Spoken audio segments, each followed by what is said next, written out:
ayan guys, yung ating recipe for today is kamuting kahoy na molido.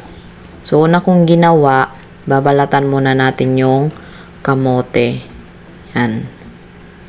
So, hindi kinaya sa kutsilyo guys, kaya gumamit na ako ng peeler. Ayan, kasi matigas yung kamote guys eh. So, pagkabalat natin yan, babalatan lang natin.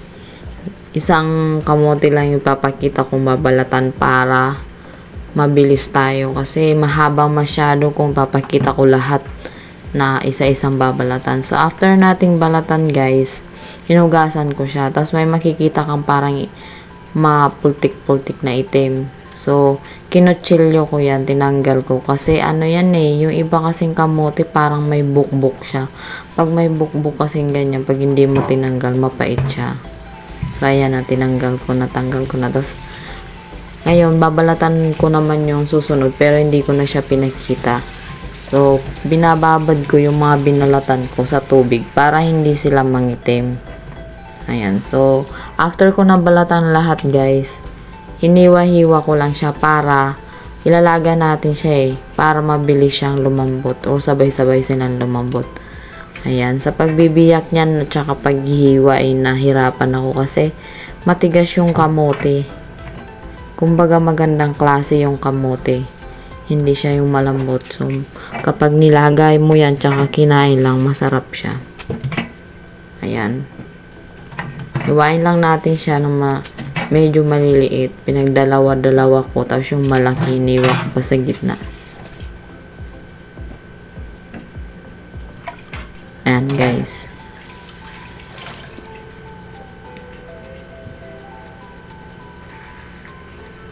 So after nating nahiwa siya, lalagyan natin siya ng tubig guys para yun yung ipangluluto natin sa kanya kasi lalaga nga natin siya.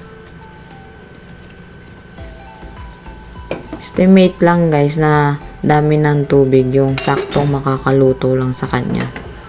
Yan, tatakpan natin siya. Tapos, isasalang na natin siya sa apoy. Monitor lang natin, guys. Tapos, kapag halimbawa ganyan, tusukin lang natin ng tinidor. Kapag luto na, malambot na siya noon. Yung paglalaga, guys, monitor nyo lang kasi baka mamaya natuyuan na. So, after niyang lumambot, guys, kinuha lang namin siya. Hindi pa siya natuyuan kasi may natira pang tubig. After namin nakuha siya guys, minash namin siya. Tinidor yung ginamit namin kasi wala kaming pang mash na ano. Yung meron kasing pang mash talaga eh. So after namin na mash lahat guys, tinakal siya. Tinakal ni mama. Kasi kung ilang takal yung kamote, dapat ganun din kadami yung asukal. Para titigas siya kapag hinulma na natin. So, yung nagawa namin yan, yung ilang pirasong kamuting yun, is 3 takal ng ganyan sa mangkok. So, after natin natakal, nilagyan na namin ng nyog. Yung nyog ay parang 1 takal lang yan eh. Or mas kunti pa. Kunti lang yung nilagay ni mamang nyog eh. Hindi pwedeng sumobra kasi hindi siya titigas. So, after nalagay yung nyog guys, hahaluin lang mabuti ni mama.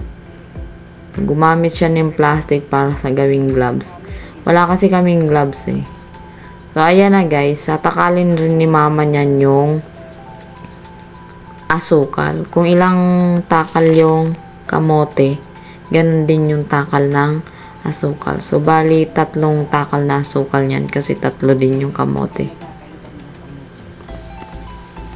Napakasimple lang gawin nito guys. Ang mahirap lang nito kapag lulutuin mo na yung paghahalo.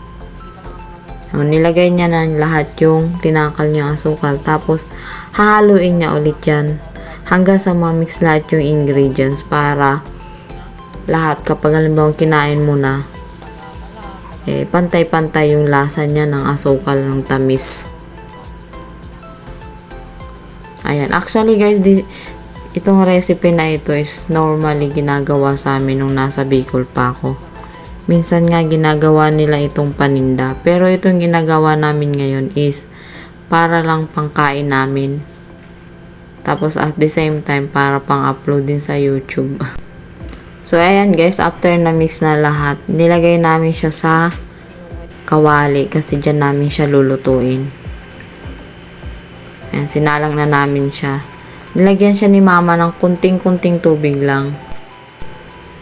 So, ayan guys, kapag sinalang na natin siya, hindi natin pwedeng hintuan yung paghahalo niya. Kasi masusunog siya, lalo na kung may asukal siyang ganyan. Agad nasusunog. So, dapat lagi siyang hahaluin. Tapos, medyo mahina yung apoy para hindi agad masunog siya. So, sa part na yan guys na pagluluto, yan yung mahirap. Kasi nakakangawit siya, lalo na kapag halimbawang yung palapit na siyang maluto. Kasi, kunti na lang yung tubig. Parang nagiging ano na siya, malapot. So, kailangan kapag nagluto ka niyan, lalo na marami, dapat ilan kayong naghahalo kasi hindi kaya ng isa. Nakakangawit siya. Masakit sa kamay.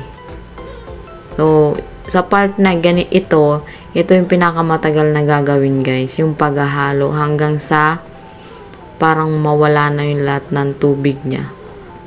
Kasi kapag halimbawang hindi pa na-absorb lahat yung tubig, tas aahunin mo na siya, hindi siya titigas guys. Parang siyang pag nagluto ka ng biko at saka kalamay. Yun talaga yung mahirap yung pag nagluluto na tas yung paghahalo. So ayan na siya guys, unti-unti nang na wala yung tubig niya. Tapos mahirap na siyang haluin kasi parang malagkit na siya. Tsaka nagdidikit-dikit na siya, makikita mong ganyan. So malapit na siya niyang haunin. Kaming dalawa ni mama yung naghahalo niyan Eto guys, pwede rin yung pantinda, pero sa amin kasi pangkain nyo lang. Pwede yung pantinda din yan. Nung naalala ko, nung maliliit kami, sa mga tindahan may mga ganyan Yung mulidong kamote. Meron din akong video guys na mulidong pili, yung parang pastillas. Pag ganun kasi, mahal kasi yung pili. Pero pag sa Bicol kasi, okay lang. Kasi maraming pili dun. Kaya ayan na guys, mahirap na siyang haluin. So, kapag okay na siya guys, wala na lahat yung tubig niya. Ayan, nilalagay na natin siya sa hulmaan. Yung hulmaan na yan guys na kahoy, ginawa ni mama yan. Kasi mahilig siyang gumawa ng mga kakanin na hinuhulma. Pero pangkain lang namin guys, hindi namin pinapantinda. So, ipaplat natin yan guys. Yung parang pagpa-plot mo na lahat ng sulok or lahat ng part niya is same yung laki at kapal. Lalo na kapag pantinda nyo guys, para pare-parehas yung kapal niya. Tsaka haba, ganun. Ayan. So, dahil sa mainit guys, gumamit si mama ng sandok. Tsaka actually, yung imbis na plastic, pwedeng gamitin dyan, dahon ng saging. Kaya lang wala kaming nakalimutan namin bumili ng dahon ng saging. Kaya plastic na lang yung ginamit ni mama. Tapos nilagyan niya ng kunting oil para hindi didikit. Pero kunting-kunti lang. Ayan. So ipaplat niya lang yan. Parang ganyan din yung sa ano guys mulidong pili. Plinat din ni mamang ganyan. Ayan. And kapag na-plat niya na yan, susunod ni mamang gagawin niyan is unti-unti na niyang hihiwain guys. Masarap siya guys pang dessert. Tapos hindi siya agad masisira. Basta ilagay nyo lang sa chiller, sa rep, sa baba. Ginawa namin siyang dessert na kapag halimbawa after kumain, hindi dessert namin, lalo na kung alimbawang yung ulam namin is nakakaumay. Okay naman siya kasi kamote masustansya. Yun nga lang, hindi siya pwede sa may mga diabetes kasi madami yung sugar. Kasi sabi ni mama kasi kapag halimbawang nakulangan yung sugar, hindi siya titigas. Ayan. So ayan, in-start na ni mama yung paghihiwa guys. Ayan. Sa paghihiwa na ganyan, kung halimbawa i-consume nyo lang naman or kakainin, pwedeng maliliit, malalaki, hindi pare-parehas. Pero kung ipapantinda, dapat pare-parehas. Ayan. Si mama ginalingan niya lang yung paghihiwa eh. Kasi alam niya binibidyo ko.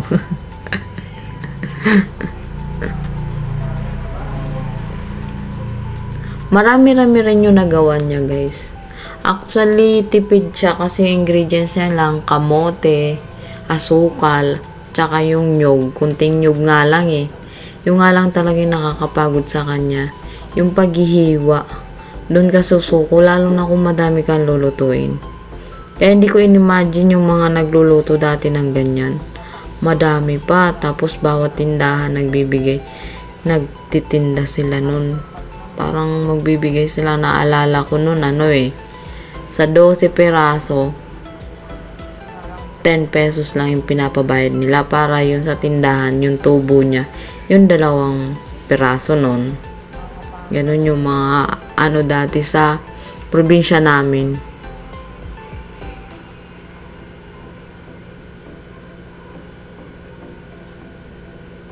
Ayan. Kapag halimbawa guys, medyo na yan, mainit pa kasi. Tapos pag medyo natuyo na yan, nag-iiba yung kulay niya eh. Parang light gray siya. Ganyan yung magiging hitsura niya.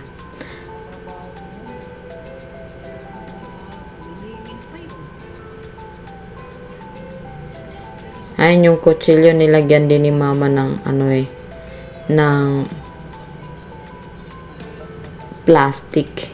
Tsaka pinahiran niya ng konting mantika para pag hiniwa hindi didikit.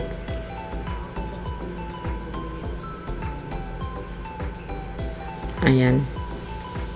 So yung paghiwa ni mama, kala mo bebenta namin. Pero hindi naman.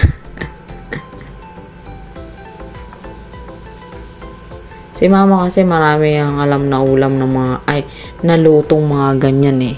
Kasi dati mahilig siyang magtinda. Ayan. Yung hiwa ni mama.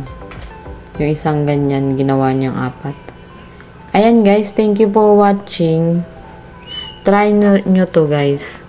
Kung mahaba yung pasensya nyo sa paghahalo. Sa mga hindi pa po nakasubscribe sa aking channel, please subscribe my channel. At kung nagustuhan nyo rin po ang aking video, i-like nyo na rin po at i-share. Shoutout po pala sa mga Team Jen. Thank you sa support. Dahil po sa inyo tumatas ng aking WS na bumagsak.